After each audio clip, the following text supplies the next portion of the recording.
Three, 2, 1, let's go. There we go.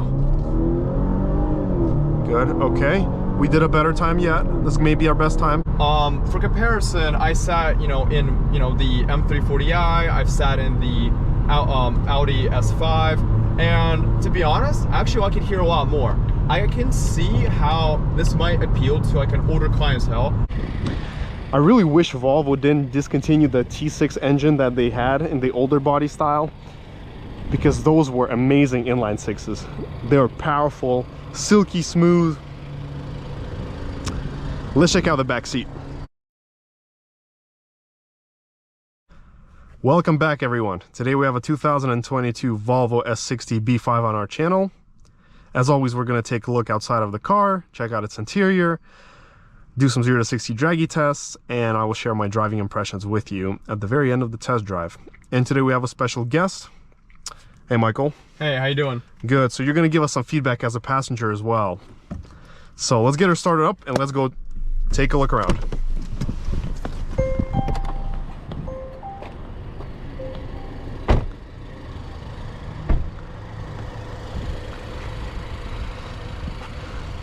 So this is the R design. It's the sportier trim of the S60 that you can get. It comes with sportier seats, a sportier R steering wheel. And personally, these are my favorite ones. The base ones are good, but they're not as much to my taste as these ones. I really wish Volvo didn't discontinue the T6 engine that they had in the older body style, because those were amazing inline sixes. They were powerful, silky smooth. Let's check out the back seat. So, being 6'2" and sitting right behind myself, I have enough space. There's enough headroom, a big, large panorama. We have heated seats in the back, a separate climate, which is great. We got a lot of vents everywhere, which is good. I like that they made this plastic, so if the kids kick it, it's not going to damage any leather.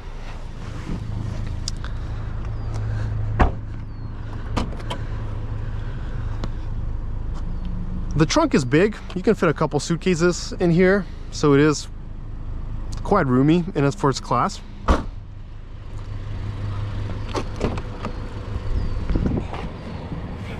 And now let's check out the engine.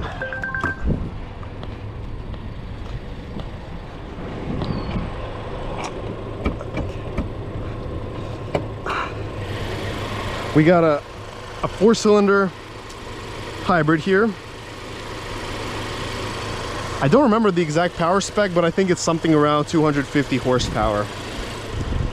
And I'm super curious to see how it drives in comparison to the older T5. Okay. All right. As far as the infotainment, not much has changed here. We still have the same classical layout that was here since 2020, 2019. A lot of useful storage, cubbies.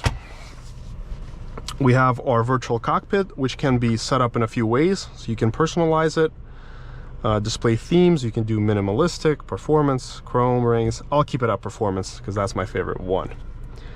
Okay, we have our dual climate here. Let's keep it a little bit more. We have our cubby, wipers, and let's do a horn test as well. Okay, so let's get started with the drive. There we go. That's our backup camera, high quality, perfect resolution, and go to drive. So as far as my very first initial impressions from driving this Volvo, it's a smooth, comfortable ride. It's zippy, has the get up and go. I do like that they actually implemented the hybrid engine, the hybrid motor here.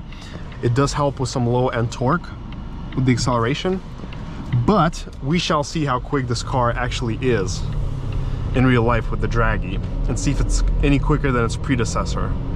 which does 0 to 60 in about 7.2 seconds with the right start. They are very tricky to launch with front-wheel drive because they just start spinning, but we will check that out. The ride quality is smooth, refined, all the materials are good. The only thing that you have to be careful with Volvos is how quickly their brakes fade. The brake fade on these cars is insane, so get ready to replace your rotors every 10,000, give or take. So we're gonna take it on the freeway for a bit, get some highway driving impressions, and on the way back we will do our 0 to 60 test.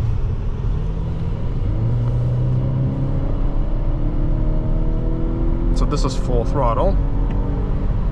Some good smooth acceleration. It's not gonna shove you back in your seat or anything though. So Michael, tell us about your impressions about this car so far that you've had as a passenger. You know, so I'm currently sitting in these seats. They're like a little more sporty. They're a little more tighter than I would expect, you know, for a Volvo, of course, since I'm more used to kind of the way Audis and BMWs feel, and you know, more kind of Mustang-y type bucket seats. But overall, I really like them. In my experience, Volvo's generally had very good seats, and I generally have come to quite enjoy them. And when it comes to like the car overall, I would say it's very quiet. Decently, definitely very well built. Nothing here rattles, nothing here shakes. For comparison, we went and sat in a C43 the other day. The brand new one, the 2023. Yes, correct, the 2023. Right. And that car, it was just like everything in the center, it was just rattling. It was awful. And they were charging 70 grand for it. It was just way too much money. It's just absolutely absurd. So, but here, however, I like it a lot. I really do. For comparison, I sat, in the M340i. I've sat in the Audi S5, and to be honest, actually, I can hear a lot more. I can see how this might appeal to like an older clientele. It's very, yes, like there are two screens, like that is true, but yet again, it's a luxury car, it's something to be expected. But to be fair, like it's still relatively simple, right? Like I'm a person, for example, who's not very big on tech, and I immediately said like this is a lot simpler, this is a lot cleaner than like in a BMW, right? But don't get me wrong. So yeah, he's definitely much more old school in his cars. I personally prefer BMW's tech way more than this. I don't think this layout is bad. I think it's easy to use, but it's much less intuitive and much laggier than the other infotainments. But I personally think that BMW has the best possible infotainment that I've ever used, personally for myself. But we do have different opinions on that, and it's his take on that. But yeah, sorry, I didn't mean to interrupt you. Go ahead, keep going. Yeah, so like I was trying to say, overall, the car, as a passenger, it feels like it definitely can move.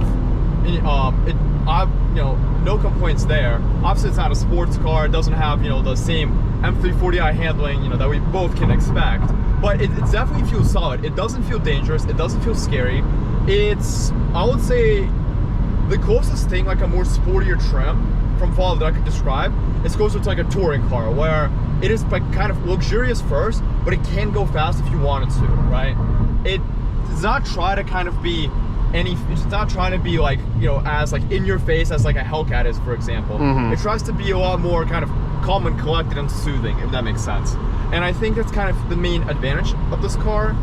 One thing, however, which kind of really concerns me is that I'm just not really sure who is really gonna buy these, because for many of these cars, like I understand, like Volvo is now doing switching to more electric.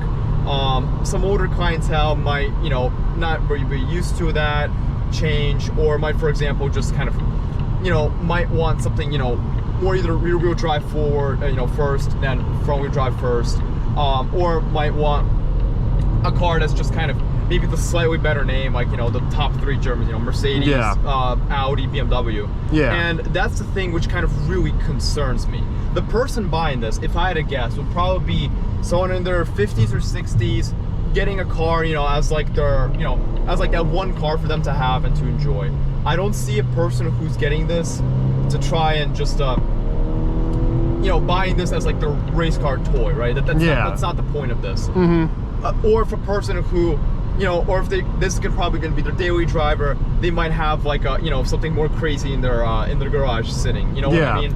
So overall, like I said, sitting like a passenger, the screen's really big, infotainment. It kind of gives me a Subaru vibe with their vertical screens. Yeah, definitely. But it's more responsive than in the Subaru, definitely. Overall, I would say good headroom. You know, we have the sunroof here, and I'm 6'2" as well. There's easily a good enough amount of space. I would say around 4 inches above my head. It is very spacious. Yeah, that's for certain. Seats definitely feel good in the back. You know, and overall, just I enjoyed it quite a lot. It's a good car. Definitely.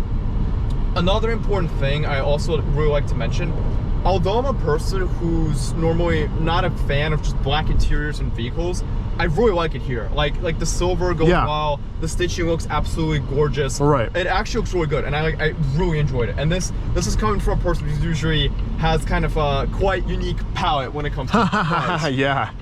Yeah. So what are your thoughts? So my thoughts, I do agree partially with what you said for sure. I do think that this is stitched out really nicely. I like the combination of the silver, of the leather, just the trim. Also, one thing to note is that the audio system in this car is really good. The Harman Kardon is excellent. You can also make it like a surround sound where you imitate a concert hall. Great audio system. Now, talking about more vital things such as power and acceleration, if we're talking just a comfortable daily driver, this is more than enough power that you ever need. But if you're trying to win some drag races here, I don't think this may be the right car for you. You may want to look at least a T8. And the thing with these modern Volvos is that they're all limited to 113 miles an hour. So you're not gonna get anywhere faster than that. So that is gonna be like the fastest that you'll go. The U-turn radius is excellent, sharp, easy to maneuver. The brakes so far have felt good. Maybe they're upgraded compared to the older versions, as I mentioned before. But one thing that I do really miss is that button right here where you can just switch your drive mode. Here you actually have to go into the menu and find the drive mode here, which is absolutely annoying. I don't know why they did that. I cannot explain.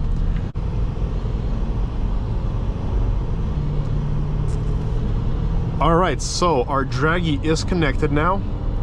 So we will do a quick 0 to 60 test from idle, and then we're gonna try to boost it and see if that helps in any way, shape or form with the performance numbers.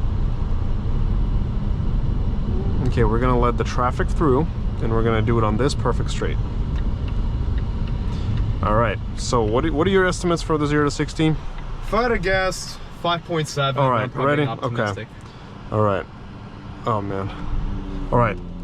3, 2, 1, let's go. All right, this is pedal to the metal. All right, so we did 8 seconds. 8 seconds, but that's with no boosting, nothing, just pedal to the metal. And for some reason, it also has that start-stop thing working, which is really annoying, even in dynamic. I don't know why it's doing that. Yeah, it's in dynamic, but it's still doing that start-stop thing. Let's turn around and try one more single time, but this time I'm gonna give it some boost, and I'm gonna actually turn off the climate system. See if that helps in any way.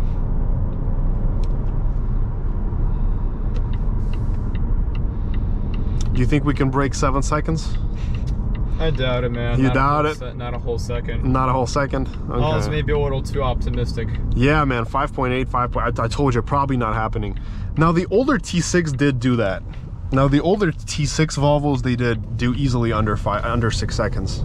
Easily. All right, let's give it some more space. But this time I'm gonna try a trick. I'm gonna boost it.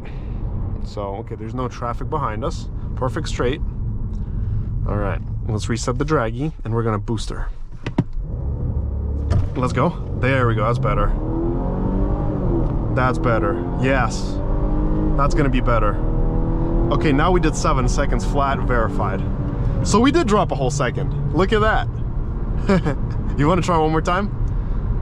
Let's do one more time. I'm really hoping we can break 7 seconds. I really want us to break 7 seconds. Just for the sake of the experiment. Let's also put it in the sport ECS sport mode. Maybe that will help a little bit. But that is a much better result. Still, that is a little bit farther away from the competitors. Per se, the 330 is going to do 5.2 seconds with launch control, which is significantly faster than 7 seconds. But again, this is great performance for your daily use. I feel like at this point there's no reason to compare them to, you know, these sportier cars, but I think it's still solid. Very good for what it is. Okay, let's do one more time here. You ready? All right, let's boost her up one more time. Maybe this time is going to be better. All right, 3, 2, 1, let's go. There we go. Good. Okay, we did a better time yet. This may be our best time. 6.95, man. 6.95. Bam, verified. Ha! I'm impressed. We did 6.95. That is impressive. That's awesome. And the 1/8 mile came in 9.73 at 73.4 miles, which is very good for, you know, a hot day like this. 2 people in the car. The DA is really bad today. But nevertheless, this is great. I'm impressed. This is really good. But anyways, to wrap up today's test drive, we both agree that this is a very solid car. It's really good on performance, handles well, brakes well, and for the price that you're paying for this car, it's a good deal. One more thing I would also really like to add is that, like I said, this is like, you know, as people like to say, you know, Volvo's for a specific type of person. This is a very like solid car. Yeah. I definitely would kind of consider something like this if you just don't want to get anything like deal with any of the German brands for whatever reason. Yeah. But you also don't want to do the Japanese. This also is actually a pretty the seats are amazing, by the way. Like the ride quality is amazing here, and the performance is good. Don't get me wrong, it's good performance. It even has that a poppy sound coming from the back like an Audi, which I think is really cool. Yeah, but just to be clear, this is not meant to be a sports car, yeah, right? of course, no. It doesn't have the, you know, if you want more sports, more acceleration, get the T8. Exactly, yeah, like the Recharge, they call it. That's what they call it. That's gonna be a much better option. Well, thank you so much for watching, everyone. Make sure to smash that like and subscribe button, and until next time.